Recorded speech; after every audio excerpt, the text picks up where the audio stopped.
చెప్తున్నాను.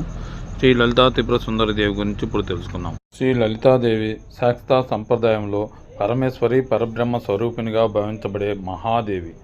ఆమెను శ్రీమాత రాజరాజేశ్వరి కామేశ్వరిని కూడా పిలుస్తారు. లలితాదేవి అనేది సృష్టి స్థితి లయలకు ఆధారమైన పరాశక్తి స్వరూపం. ఈ తల్లి ఆవిర్భావానికి గల కారణం ఇప్పుడు తెలుసుకుందాం. పూర్వకాలంలో బాండుడు అనే అసురుడు ఉండేవాడు. అతడు బ్రహ్మ గురించి తీవ్రమైన తపస్సు చేసి బ్రహ్మను సాక్షాత్కరింపజేసుకున్నాడు.